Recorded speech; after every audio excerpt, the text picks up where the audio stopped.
Pero kahit na ganon, kami po ni Congresswoman Cardema ay nagagalak sa SMNI for the past 6 years.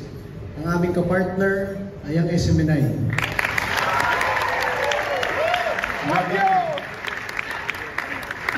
Sa laban ng gobyerno, sa NPA, sa recruitment, youth recruitment ng NPA, ang aking kapartner sa NYC ay ang SMNI at ang Keepers Club International.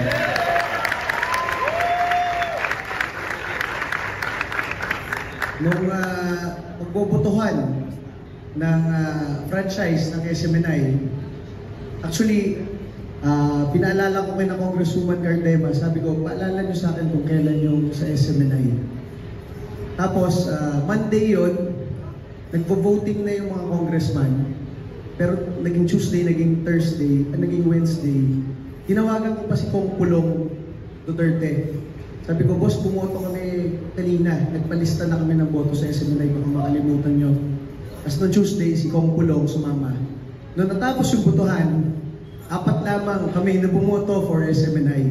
So naninindigan kami para sa inyo.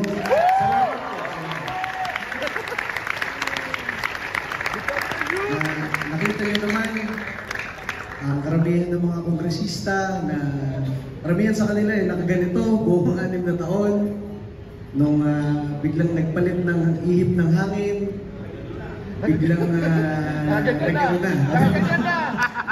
gano'n. Alam nyo, sinasabihan kami sa Kongreso for the past 4 years, sinasabihan kami, Ronald, huwag nyo nang awayin yung mga magkaliwang grupo. Congressman na kayo eh. Tapos sina-explain nila sa amin kung bakit. Kasi nag-author sila Congresswoman Cardema na anti-NPA bill sa Congress. Ayaw mag-co-author ng karamihan ng mga congressman. Sayang daw kasi yung boto ng mga kaliwa sa kanilang area. Tapos ina-explain nila sa amin kung bakit huwag na namin awayin yung mga NPA, ay yung mga kaliwa doon sa Kongreso. Kaya lang sinasabi ko, ako, may mga kaklase ako galing Philippine Military Academy. Tapos kami ni Congresswoman Cardema, nagkakilala kami sa ROTC, or commander ako ng UP ROTC, underclass ko si Congresswoman Cardema. Kaya nung niligawan ko, napayes agad kasi underclass ko sa ako una ito yung boyfriend nito ni Congresswoman Cardema. So, talagang kami, inclined kami sa ganitong advocacy natin, na labanan ng mga makakaliwang grupo, at kami nagpapasalamat sa SMNI sa lahat ng yung convention, sa lahat ng laban dito sa mga makakaliwang kongresista, doon sa pakikipag-away ko kay Aloy Zarate, kay Raul Manuel. Alam nyo, talagang kasama si, palakpakan po natin, Yusek Lorraine Badoy. Alam nyo, kahit kakaunti lang tayo, siguro kami lang ni Yusek Lorraine, dadalawang Yusek lang kami na nakikipag-away doon hanggang ngayon. Naiisip namin yun ang tamang gawain natin, mga Pilipino. Dahil alam natin na ang sambayan ng Pilipino kasama mga tropa ng gobyerno umaasa sa ganitong advocacy natin. Kung wala yung SMNI, hindi nag-take effect talaga ng todo yung NTF-ELCAC na namam at naguro ang mga makakaliwang grupo sa ating bansa.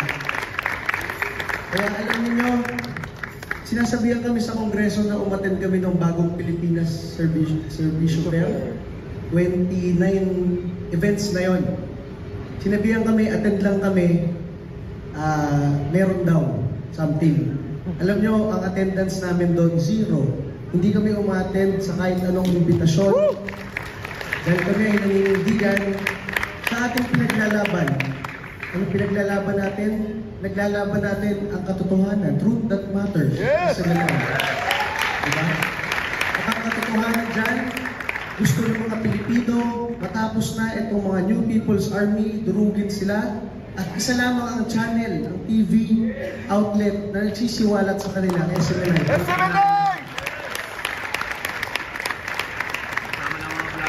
Kaya masabi ko sa inyo, kahit na nung kinasal kami sa Davao, ang ninong talaga namin, si Mayor Sara, Bongbong, tsaka si Martin, tsaka si Anton.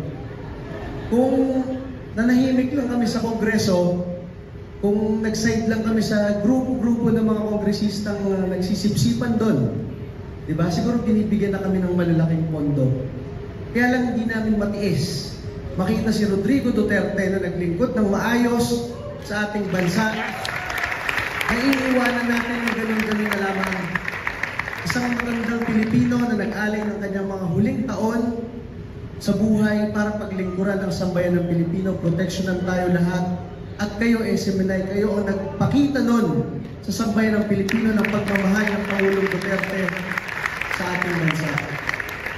Lastly, masabi ko sa inyo, sinamahan namin si Mayor Sara. Pinunta namin sa Congress nung natulog si Mayor Sara sa Congress. The following day, nagpunta siya sa St. Luke's. Sa isang maliit na kwarto, sa emergency room ng St. Luke's, nandun Senator Bato, nandun kami mag-asawa, nandun si Mayor VP Sara, nandun si Yusek Laika Lopez, and yung kapatid ni Yusek Laika Lopez. Ilang tayo? 6 sa isang maliit na kwarto. Biglang humagulgul ng iyak si Mayor Sara sa tabi namin, na parang for 5 to 10 minutes humahagulgul ng iyak si ma'am. Tapos pipicturean ko sana, kaya lang na-realize ko is something na talagang sabi namin umiiyak si Sara Duterte na hindi na nakikita ng bansa. Tapos naisip namin, ganito na lamang yung ginawa sa atin lahat, sa SMNI, sa mga Duterte, sa amin, tinutulog kami. At talagang nakita ko yung sabi ni Senator Bato, ginano niya si Mayor Sara, Inday, tatag lang, Vice President ka, madaming kumukuha ng lakas ng loob sa'yo, tatagan mo lang. So, tumigil si ma'am.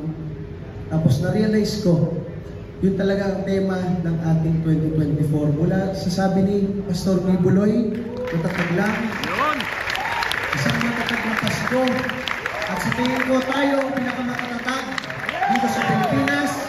Kumukuha ng lakas ng loob ang mga Pilipino kay Pastor Nibuloy, sa SMNI, kay Yusek Lorraine, sa atin, sa Duterte Youth, kay Vice President Sara Duterte, at kay Pangulong Rodrigo Duterte. Kaya isang matatag na Pasko sa ating lahat, at sa susunod na taon, tayo magbibigay liwanag at katotohanan sa sambayan ng Pilipino. Muli po, maraming salamat po sa inyong lahat. Merry Christmas po.